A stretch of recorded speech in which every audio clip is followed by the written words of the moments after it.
Welcome प्यारे बच्चों।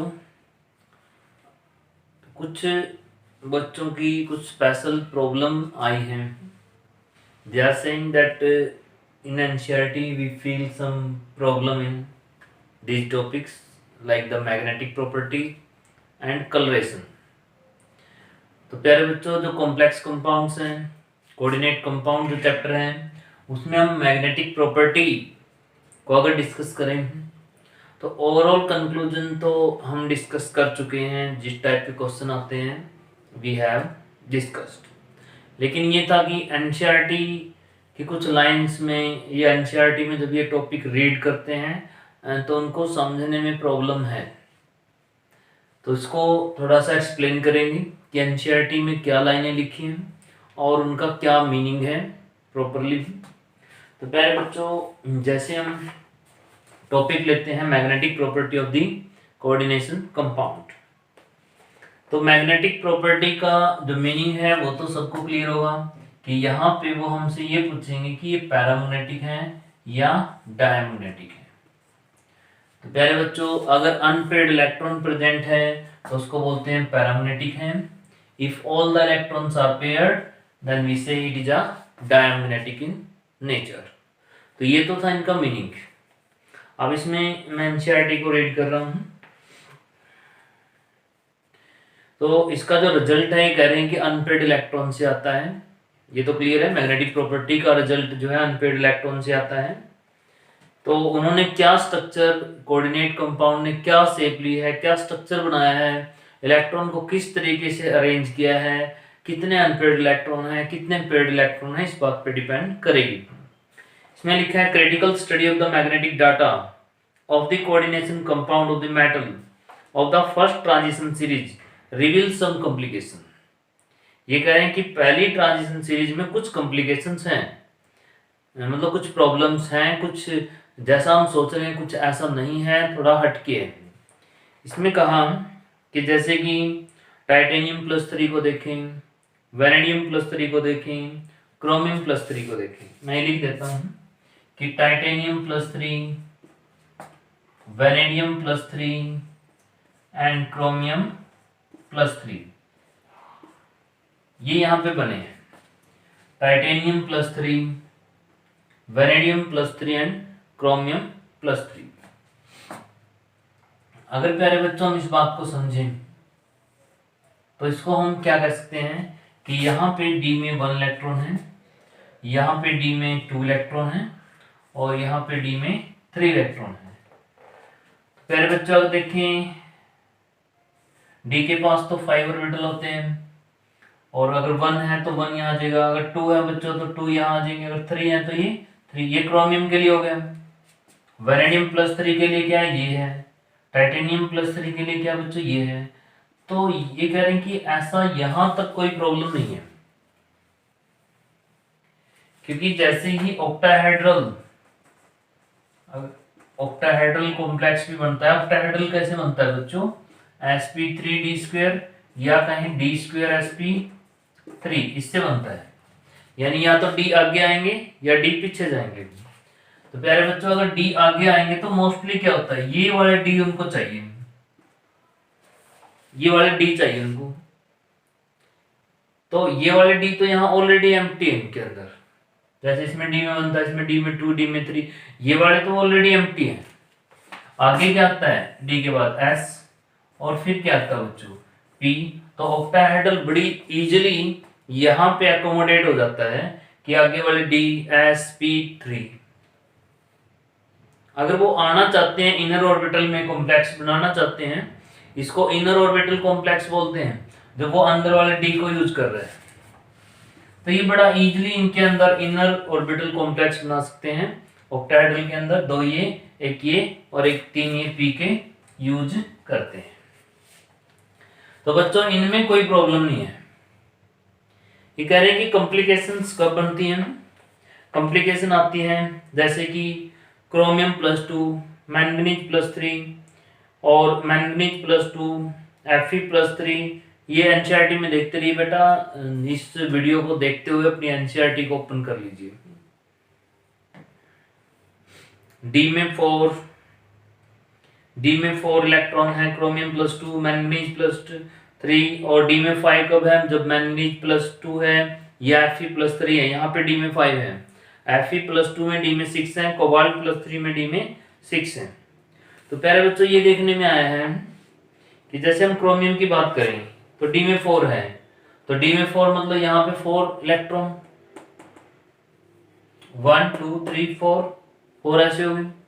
तो कई बार क्या होता है कि क्रोमियम में 4 अनपेयर्ड इलेक्ट्रॉन हमें लग रहे हैं, लेकिन एक्चुअल में 4 नहीं मिलते हो। ये कह रहे हैं कि यहाँ पे उसमें 2 इलेक्ट्रॉन मिले, इसके अंदर जो है 4 इलेक्ट्रॉन, जैसे क्रोमियम+2, क्रोमियम+2 में क्या है, डी में 4 इलेक्ट्रॉन है, डी में 4 तो ये हो गए।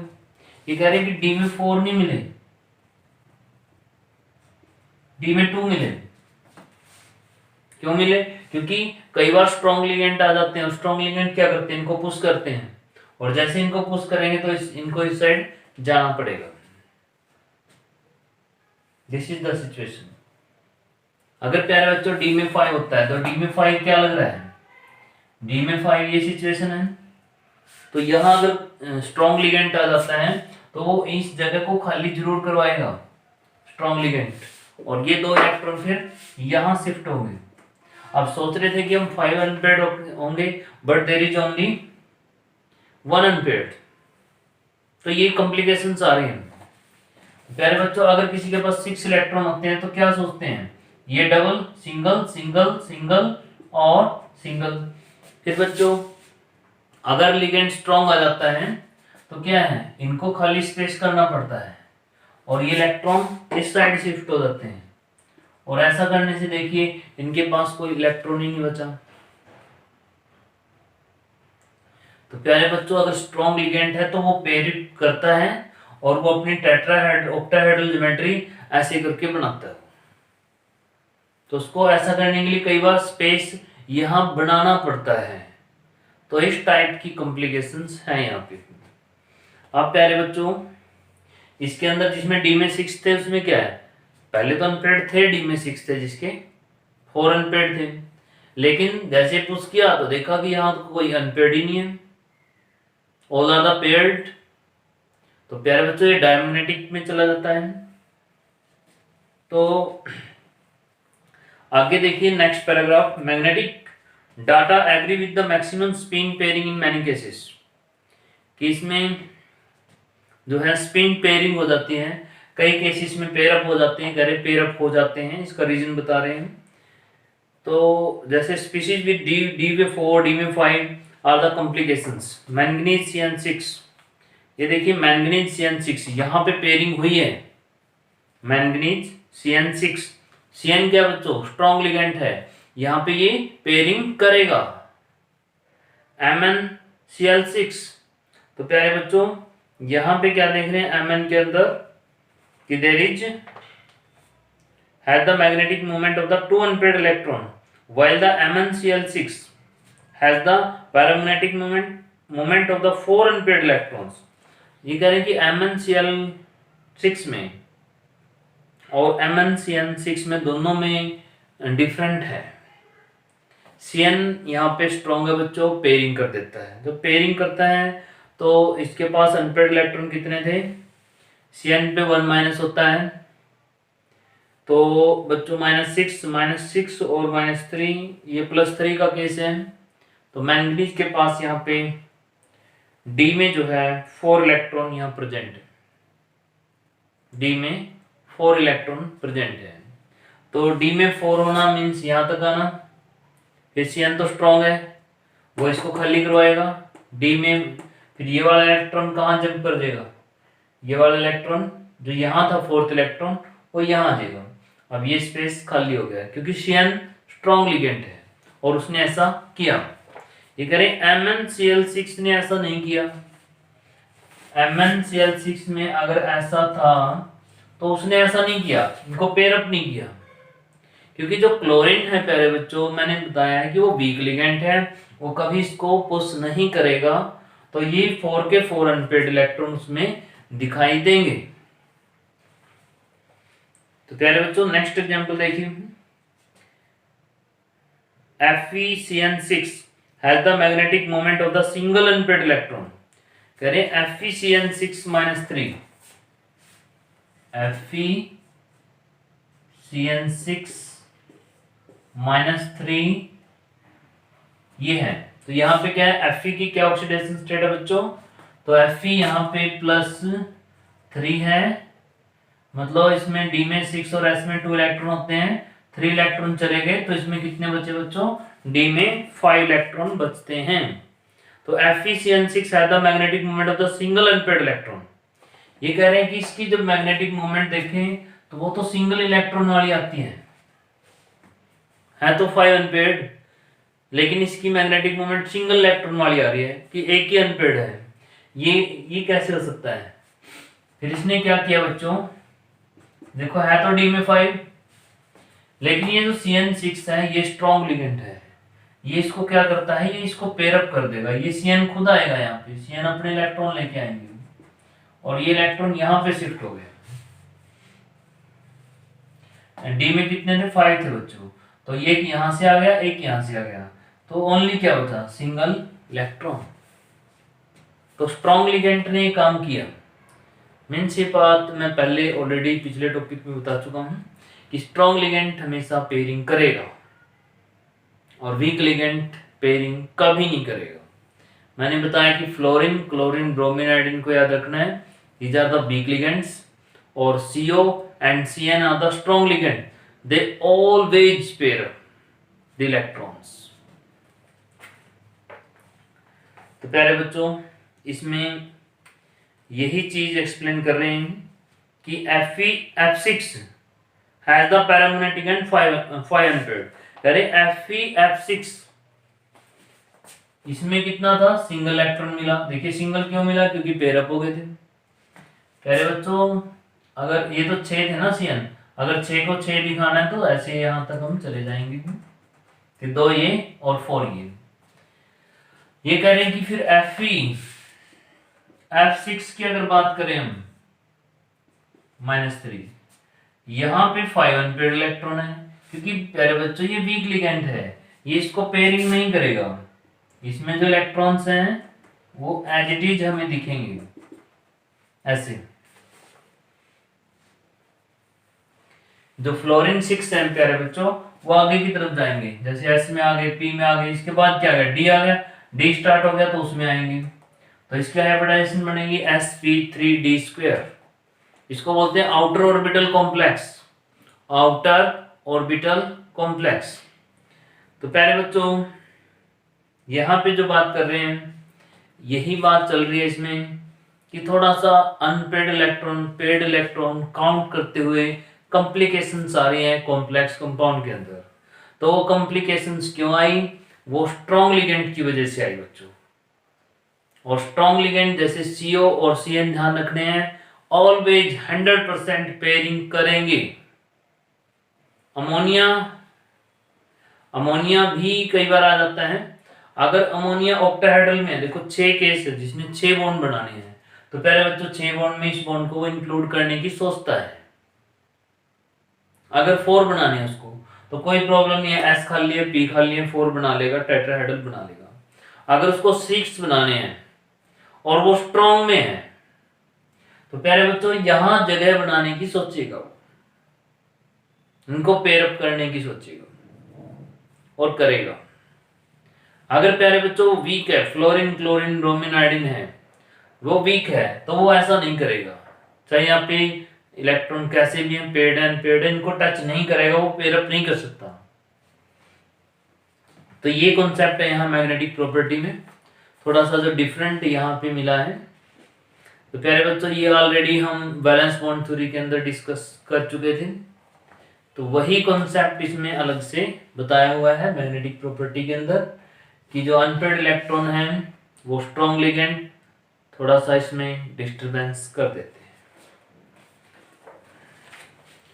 तो प्यारे बच्चों दूसरा टॉपिक जो तुम्हारी प्रॉब्लम आई है वो आई है कलर में, colour in the coordination compound. देखिए प्यारे बच्चों जो कलर की बात करते हैं, कलरेशन जो पॉइंट है, कभी भी कहीं भी केमिस्ट्री में या कहीं भी, जो अगर कलर की बात होती है, कोई सब्सटेंस कलरेशन शो कर रहे हैं, तो उसका रीजन वहां पे हमेशा इलेक्ट्रॉन से ही बनता है। इलेक्ट्रॉन से ही बनता है, मींस इलेक्ट्रॉन की मूवमेंट से बनता है। अगर सारे ऑर्बिटल कंप्लीटली फिल्ड है, वो मूव नहीं करेंगे, वो मूव नहीं करेंगे तो कलरलेस होगा। अगर वहां पे अनपेड इलेक्ट्रॉन है बच्चों, तो उसमें कलरेशन भी आएगी। तो मोस्टली तुमसे यही पूछेंगे कि उसमें अनपेड इलेक्ट्रॉन है या नहीं है, तो कलर्ड है या कलरलेस है। तो है, तो अगर अनपेड इलेक्ट्रॉन है तो कलर्ड है। If there is no unpaired electron then it is a colourless. तो प्यारे बच्चों, ये इस तरीके से हम देख सकते हैं। अब आइए इसमें एनसीईआरटी में समझते हैं कि इसकी जो पॉइंट्स हैं वो क्या क्या लिखे हैं और क्या क्या दिए हुए हैं।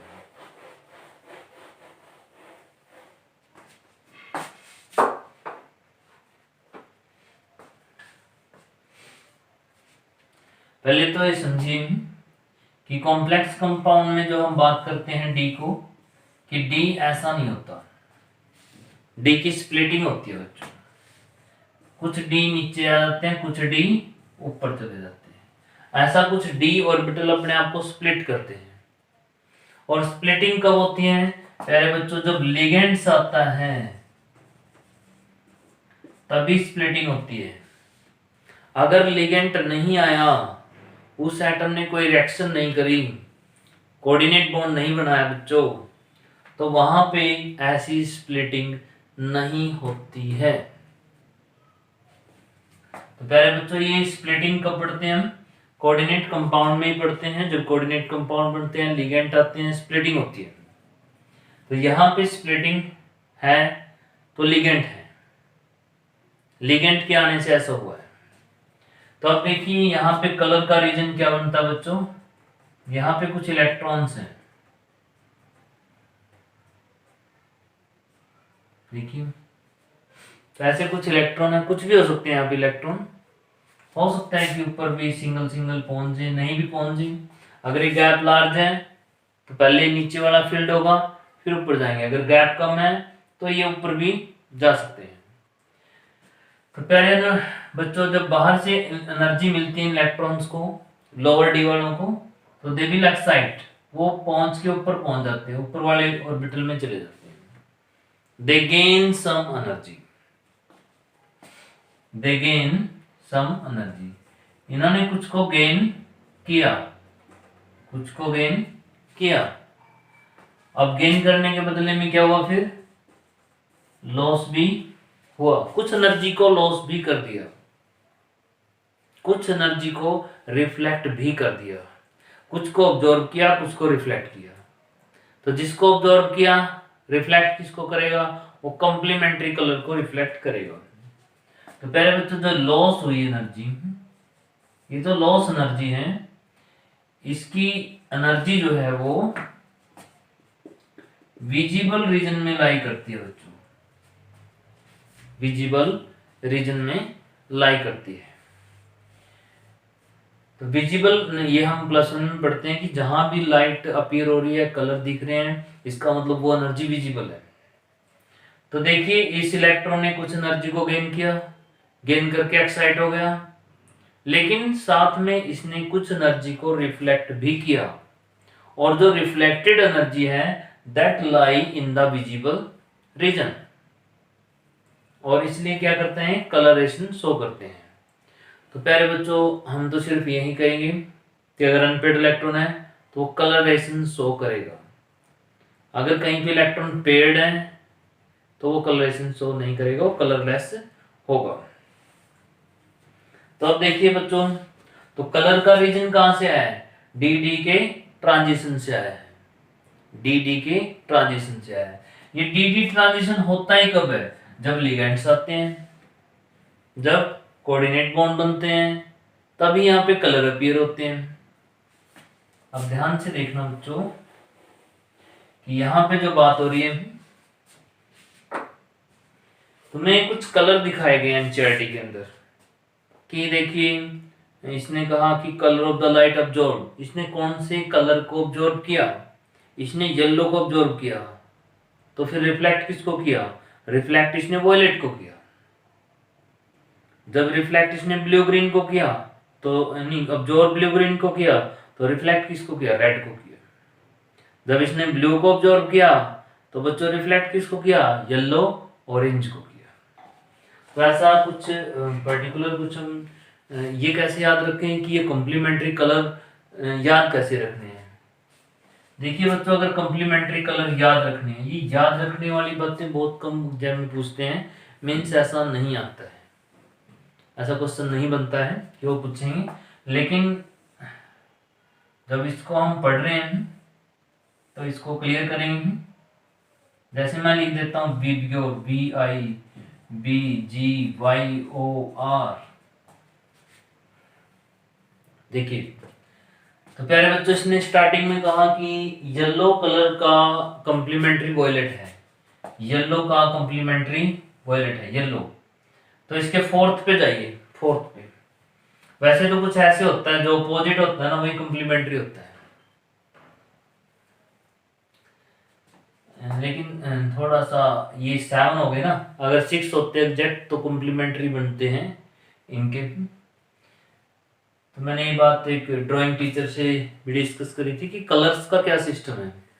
तो उसने तो जो है ऐसे इसको किया कि वॉयलेट इंडिगो को तो समझिए एक ही है, और जैसे ये इसके अपोजिट है तो ये इसका कॉम्प्लीमेंट्री हो गया, ये इसका अपोजिट है तो ये इसका कॉम्प्लीमेंट्री हो गया, रेड का अपोजिट ये ग्रीन है तो ये इसका कॉम्प्लीमेंट्री हो गया।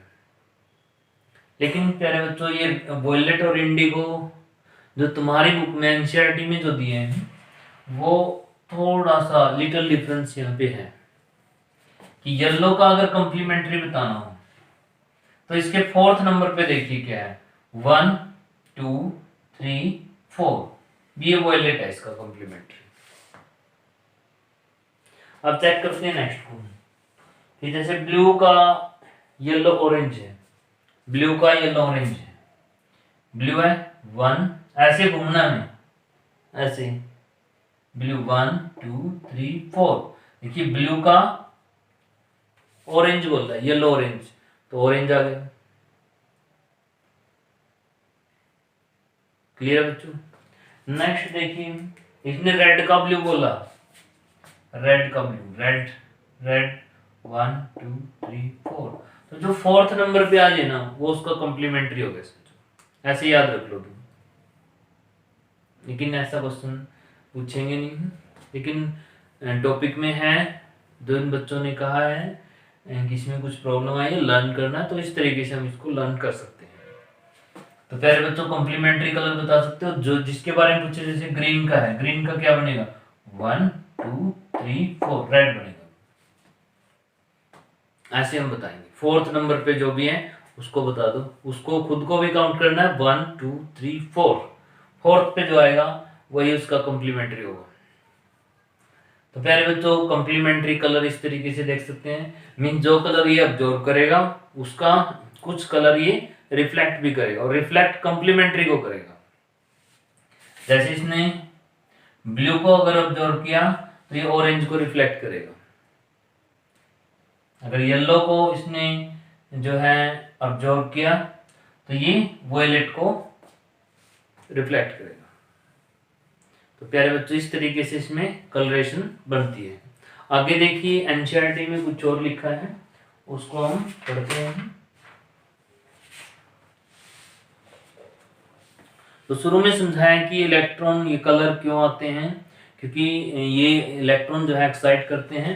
नीचे वाले लेवल को हम क्या पढ़ते हैं, T2G, और ऊपर वाले को क्या पढ़ते हैं, EG पढ़ते हैं। तो ये इलेक्ट्रॉन्स एक्साइट करते हैं, उससे ही इनका कलर बनता है। ये पहले इस पैराग्राफ में लिखा है। नेक्स्ट पेज पे देखते हैं बच्चों, इसने कहा कि it is important that in absence of ligand crystal field splitting does not अगर।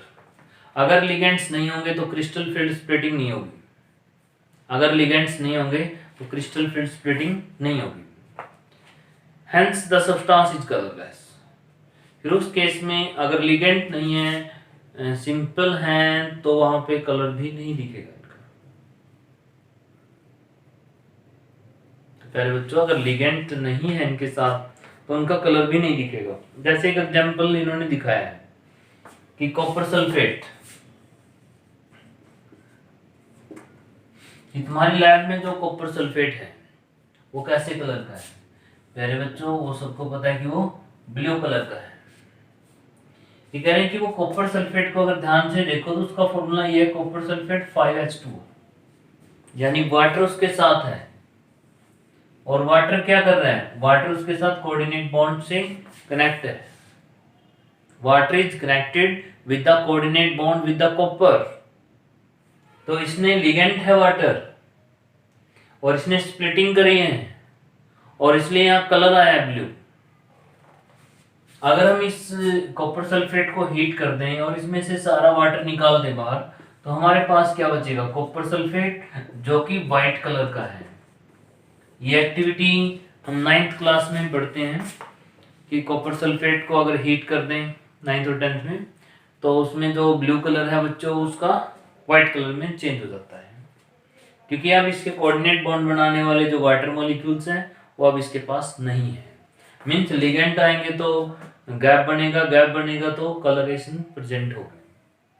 मीन्स कॉम्प्लेक्स कंपाउंड जब बनता है तो उस टाइम ये अपनी कलरेशन शो करते हैं। तो प्यारे बच्चों उस टाइम कौन सी कलरेशन शो करेंगे? ये लिगेंड की वजह से जो कलरेशन यहाँ पे बनती है they will show this type of colouration. तो प्यारे बच्चों एक और एग्जाम्पल इसमें दिखाया है, जैसे निकल वाटर 6। निकल का यहाँ पे कॉम्प्लेक्स बना है। तो प्यारे बच्चों निकल का जब वाटर के साथ कॉम्प्लेक्स बनता है तो ये ग्रीन कलर में होता है, प्योर ग्रीन। लेकिन इसमें आगे क्या दिखाया गया? अलग अलग बोतल में अलग अलग कलर दिखाए हैं। एक में ग्रीन दिखाया, एक में ब्लू, फिर डार्क ब्लू, फिर कुछ ये वॉयलेट्स हो गए। तो बच्चे यहाँ पे निकल को वाटर में डाला, फुल वाटर है, उसका ग्रीन कलर कैसा है? ग्रीन। निकल को वाटर में डाला, वाटर को डालने से क्या उसकी वाटर के साथ कॉम्प्लेक्स बना और इसका कलर कैसा आया? ग्रीन। अब इसमें क्या किया? दूसरा जो लिगेंड है ना एन, इसकी कंसंट्रेशन मैंने इंक्रीज करने स्टार्ट कर दी, मैंने ये डालना शुरू कर दिया। तो ये क्या करेगा लिगेंड? ये इन लिगेंड को हटाता रहेगा धीरे धीरे और एन खुद लिगेंड यहाँ पे एंटर करेगा। तो प्यारे बच्चों जैसे इसका सारा जो है कलर यहाँ पे जो लिगेंड है वो वाटर मॉलिक्यूल के नेचर को बदलेगा तो इसके कलर में भी वेरिएशंस बनेगी। तो देखिए ये लिगेंड्स है, ये अपने कलरेशन दिखा रहा है अपने अकॉर्डिंग। जब इसमें कुछ एन आ गए, कुछ वाटर रहे तो इसमें कलर वेरी कर गया, ब्लू हो गया, पर्पल हो गया। फिर बाद में और एन डाल दिया, इथेन 1,2-डाइमीन, फिर और इसमें वॉयलेट कलर आए। तो देखिए यहां से क्या कंक्लूजन आ रहा है बच्चों कि देखिए हर कॉम्प्लेक्स कंपाउंड की अपनी अपनी नेचर है। हर कॉम्प्लेक्स कंपाउंड अपने अपने अकॉर्डिंग जो है कलर प्रोवाइड करता है। तो यहाँ पे पहले जो कॉम्प्लेक्स ये था, फिर एन यानी इथेन 1,2-डाइमीन ने एंट्री करी तो इसमें चेंज आया तो इसके कलर में भी चेंज आया, क्योंकि उसकी अपनी नेचर है, इसकी अपनी नेचर है। तो इसमें ग्रीन, ग्रीन से ब्लू, ब्लू से वॉयलेट, ऐसी वेरिएशंस आई हैं वो इसके अपने रीजन की वजह से। तो प्यारे बच्चों हम देख रहे हैं कि जब लिगेंड्स आते हैं तभी गैप बनता है, जब गैप बनता है तो यहाँ पे कलरेशन का रीजन भी बनता है। तो प्यारे बच्चों ये था इसका कलरेशन का topic. If you feel any problem then tell me. तो प्यारे बच्चों देखिए ये बड़ा अच्छा लगता है जैसे बच्चे पूछते हैं कि सर ये टॉपिक क्लियर नहीं हुआ है। देखिए पूछते वही हैं जो बच्चे पढ़ते हैं। रियलिटी तो यही है कि जो बच्चे पढ़ेंगे तभी तो प्रॉब्लम आएंगी ना, और जब प्रॉब्लम आएंगी तभी तो पूछेंगे। तो इसका मतलब यू आर स्टडिंग, तुम अच्छे तरीके से अपने ट्रैक पे चल रहे हो। तो जो भी प्रॉब्लम आती है उसको शेयर करिए। देखो प्रॉब्लम नहीं बताओगे तो हमें क्या पता लगेगा, हम तो फिर वही एंड ये टॉपिक पढ़ लिया, फिर अगला पढ़ा दिया, उससे अगला पढ़ा दिया, उसकी मेन बातें, उसकी कहाँ कहाँ क्या क्वेश्चन बनते हैं वो डिस्कस कर रहे हैं। लेकिन रियलिटी कब निकल के आती है, जब तुम बताते हो कि सर हमें यहाँ प्रॉब्लम आ रही है। तो ये ऐसा जो है टीचर को भी अच्छा लगता है और ये तुम्हारे लिए भी बेनिफिशियल है, यू विल लर्न मोर। तो प्यारे बच्चों, ऐसी कोई प्रॉब्लम है तो उसको ज़रूर शेयर करें और हम जो है रेडी हैं for your help in every topic. Thank you बेटा।